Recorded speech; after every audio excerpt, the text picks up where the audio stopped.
매주 화요일 중국의 주요 일간지 일면을 통해서 중국의 시각을 살펴보는 시간입니다. 지피지기 중화통신 김진양 뉴스토마토 기자와 함께합니다. 안녕하세요. 안녕하세요. 네. 자, 중국에서도 이번 미국의 이란 공습 다뤘나요? 먼저 그게 궁금하네요. 네, 아무래도 지금 전 세계적인 현안이 미국의 이란 공습이기 때문에 그게 가장 궁금하실 것 같은데요.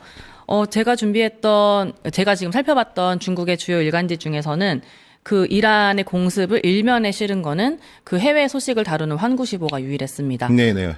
어떻게 다뤘나요?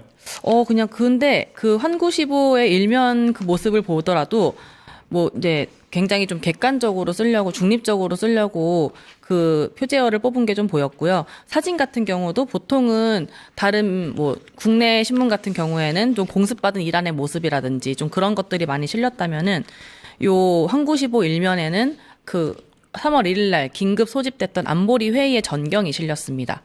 그래서 이거를 좀 미뤄봤을 때 중국이 이 사안에 대해서 뭐 중국의 입장을 전면적으로 내세워서 어떤 뭐 미국의 행태를 비판한다든지 그렇기보다는 좀 국제법에 의존해서 외교적인 수사로서 이 사안을 좀 비판하려는 모습들이 좀 보이거든요.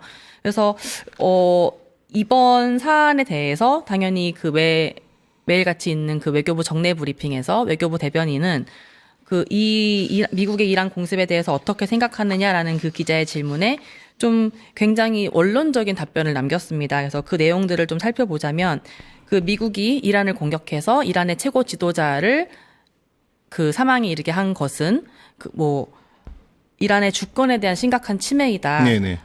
그다음에 유엔 헌장의 기본 취지라든지 국제 관계의 기본 원칙을 좀 위배했다. 이런 식으로 좀 말을 하고 이제 중국은 바로 이제 미국이 군사 행동을 좀 중단할 것을 강력하게 촉구한다. 뭐 이런 정도의 수사가 남겼습니다.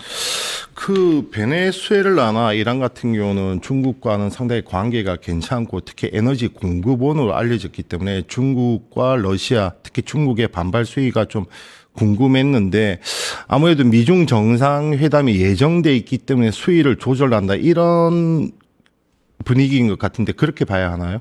뭐 그런 점도 없지 않아 감안할 수 있을 것 같은데 이전에 그 베네수엘라의 그 마두로 대통령을 잡아갔을 때 그 당시에 좀 중국 언론들의 반응을 보자면 이번 이란의 공습에 대한 비판이 조금 더 강도가 높았습니다. 네네네. 그리고 이제 우리나라 그 외교부 장관격인 중국 왕이 외교부장이 3월 1일 날 바로 러시아의 외교장관과 통화를 합니다. 네네. 그래서 이제 그 통화 내용에서도 일단은 중국이 러시아와 함께 그 유엔 안보리를 소집을 요청했다.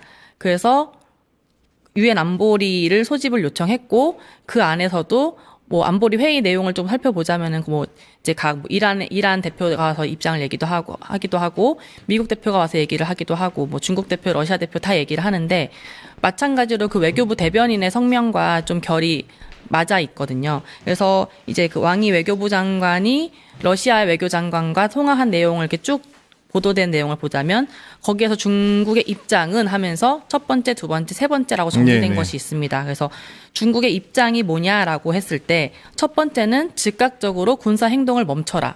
그리고 두 번째로는 바로 이제 다시 대화 협상의 장으로 돌아오라. 그리고 이제 마지막으로는 뭐 국제적으로 유엔이라든지 이런 국제 기구의 원칙 아래서 움직여야지 미국과 같은 그런 하나의 일방주의는 좀 반대한다. 이런 세 가지 원칙이 있었습니다. 자, 환구15 외에는 크게 이번 미국의 이란 공습에 대해서 다루지 않았다 이렇게 했는데 그렇다면 중국의 다른 일간지들은 어떤 이슈를 크게 다뤘습니까?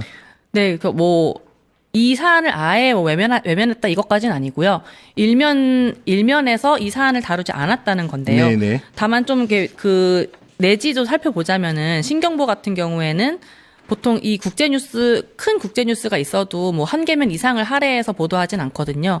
근데 그 베이징을 기반으로 하는 신경보 같은 경우에는 내지의 그 두 면을 할애해서 앞으로 이 이란에 대한 사태가 어떻게 흘러갈 것인지, 네네네. 그리고 뭐 중국의 입장은 무엇인지, 방금 제가 전해드렸던 이 외교부 대변인이라든지 왕이 장관과의 통화, 이 내용이 다 그 신경보에 보도됐던 내용이거든요. 네네. 그래서 이렇게 내지를 통해서 이란의 사안에 대해서 좀 주목하고 있다라는 좀 시그널이 읽혔고요. 그 밖에 이제 대부분의 매체에서는 역시나 이 공산당 기관지 중심이 좀 많기 때문에 시진핑 주석과 그다음에 그 공산당 그 주요 간부들의 그 동정이 많이 실렸습니다. 네네. 그 이유가 오늘 3월 3일이니까 3월 4일부터 중국의 3월 달에 가장 큰 정치 이벤트 양회가 있거든요. 아, 양해에 돌입하죠. 네. 네, 그래서 보통 양회가 3월 4일 내지 5일 정도에 시작해서 한 일주일에서 길게는 뭐 열흘 보름 정도까지 진행이 되는데, 올해 같은 경우에는 내일 먼저 전국 정협 회의가 시작을 합니다. 네네. 그리고 3월 5일에는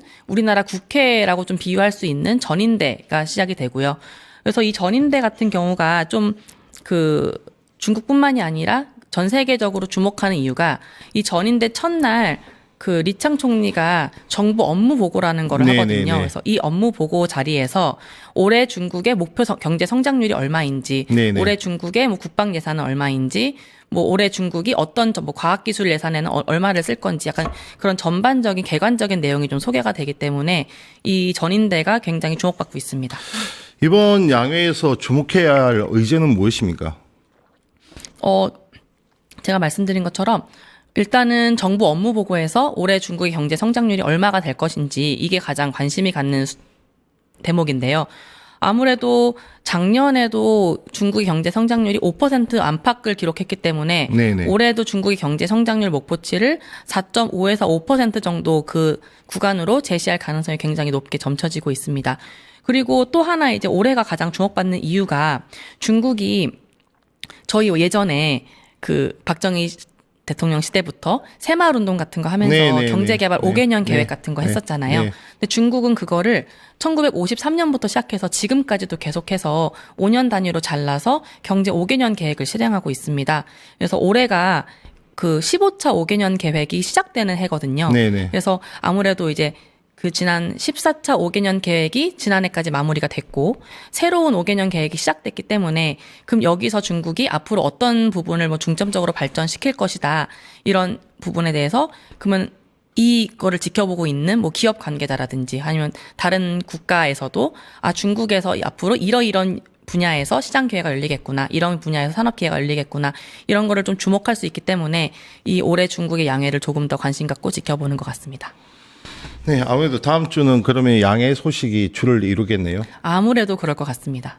네, 지금까지 김진양 기자였습니다. 감사합니다. 네, 감사합니다. 유튜브 구독하고 실시간 채팅과 댓글을 남기시면 매일매일 7,000TTCO를 드립니다. 참여 방법은 통통물 어플을 다운로드하고 회원가입과 로그인을 해주세요. 마이페이지에서 나의 회원 고유 번호를 복사해주세요. 유튜브 구독 후 실시간 채팅이나 댓글창에 고유 번호를 한 번만 입력하면 준비 끝! 지금 유튜브 채팅과 댓글 쓰기 참여하고 7,000TTCO 받아가세요.